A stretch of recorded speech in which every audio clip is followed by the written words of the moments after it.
next to also give his manifestation is Senator Robin Hood Padilla, Mr. President. Senator Robin Padilla is recognized.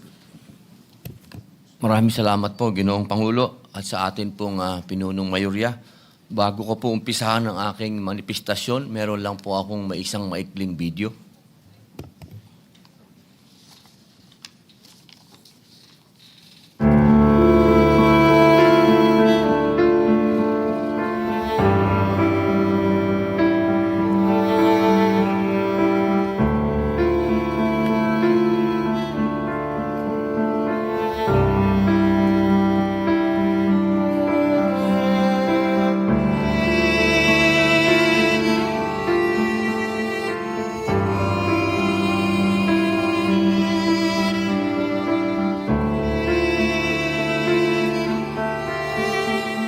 Today, acting on an arrest warrant issued by the International Criminal Court. Now, the ICC alleges Duterte committed crimes against humanity in his brutal crackdown on drugs that killed. I have seen him, and he's okay, but he's so thin, skin and bones.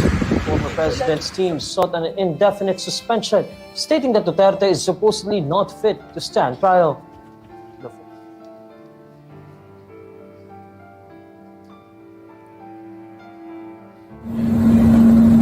This will be a long legal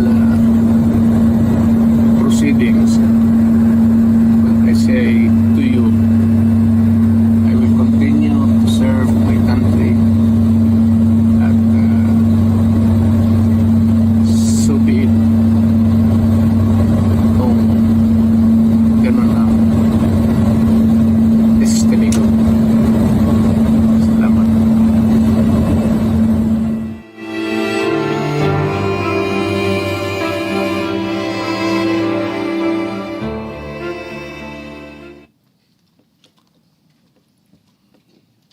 Ginoong Pangulo, February 25, 1986 po, nang kinidnap si Pangulong Ferdinand Marcos Sr.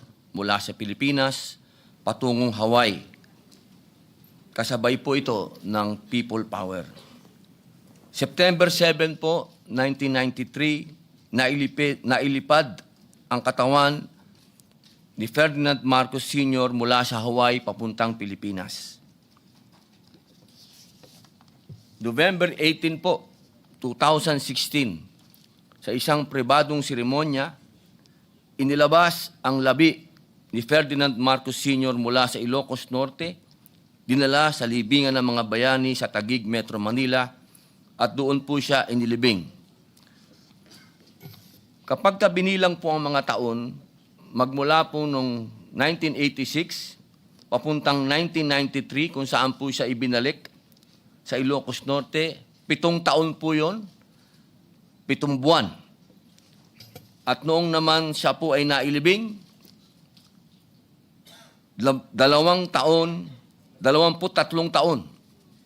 Ang suma total po, ang ating pong kababayan, ang Pilipinas po ay naghinagpis ng mahigit na 30 taon.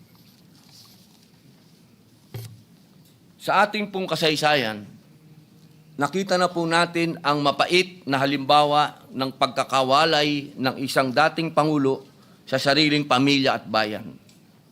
Si Ferdinand Marcos Sr. ay dinala sa Hawaii noong 1986, kung saan siya po ay pumanaw noong ika-28 ng Setyembre 1989. Makalipas ang 4 na taon, ay doon pa lamang naibalik ang kanyang mga labi sa Pilipinas at mahigit 2 dekada po ang lumipas bago siya tuluyang nailibing sa kanyang huling hantungan.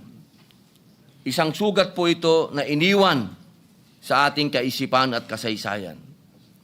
Ngayon po, mga mahal kong kasama, nasa atin po ang pagkakataon.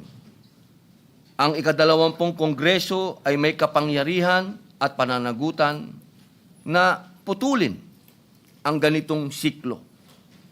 Hindi natin dapat hayaan na muling maulit ang kasaysayan kung saan ang isang naging Pangulo ng Pilipinas ay mawawalay sa kanyang bayan sa huling yugto ng kanyang buhay. Ginoong Pangulo, Ang pagbabalik po kay dating Pangulong Duterte ay hindi maituturing na isang simpleng usapin. Siya ay nagsilbi bilang ika-16 na Pangulo ng Republika na halal ng mahigit ng 16 na milyong Pilipino at nagdala ng mga patakarang nagmarka hindi lamang sa ating politika kundi sa mismong pang-araw-araw na buhay ng ating mga kababayan. Maaari po, magkakaiba tayo ng pananaw tungkol sa kanyang mga pulisiya, lalo na po sa kanyang kampanya laban sa illegal na droga at sa kanyang estilo ng pamamahala. He ruled with an iron fist, ika nga. Ngunit, hindi matatawaran ng katotohanan siya ay naging halal na Pangulo, pinili ng taong bayan, at nanungkulan ayon sa ating konstitusyon.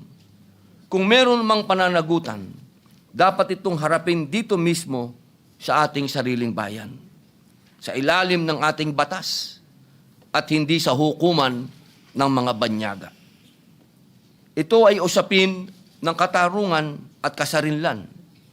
Hindi ba po dapat nararapat lamang na sa sarili niyang bayan siya humarap sa anumang akusasyon, usapin o paglilitis?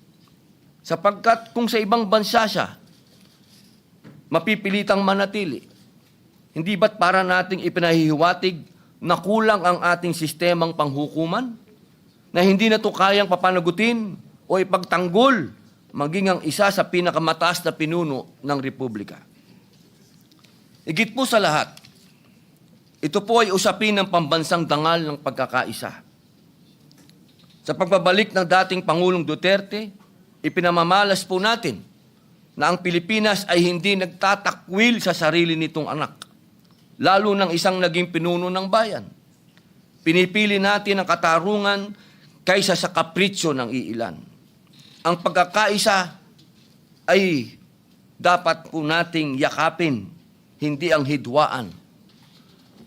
Huwag nating kalimutan ang matinding sigalot na pinagdaanan ng isang pamilya upang maiuwi ang kanilang ama. Ang mga kapaitan ng nakaraan ay sapat na pong aral. Tungkulin nating piliin ang pagkakasundo at paggalang sa halip na muling balikan ang isang masaklap na karanasan. Kaya't nananawagan po ako sa ating kagalang-galang na kasamahan, bigyan natin ng agarang aksyon ang resolusyong ito. Senate Resolution number 18. Ipakita po natin na ang Kongresong handang magpatunay na tayo ay magbubukas ng bagong landas tungo sa mas nagkakaisang kinabukasan.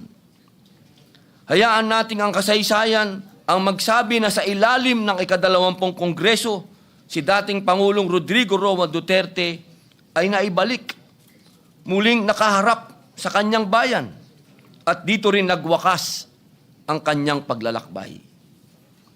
Mga mahal kong kasama, ito po ang pagkakataon na wag nating palagpasin. Na tayo po dito sa bulwagang ito ang naging susi upang magkaroon ng pagkakaisa sa bayan natin. Tayo po ang magsilbi. Sa atin nag-umpisa ang tunay na reconciliation. Dito po sa lugar na ito. Yun lamang po, Ginoong Pangulo.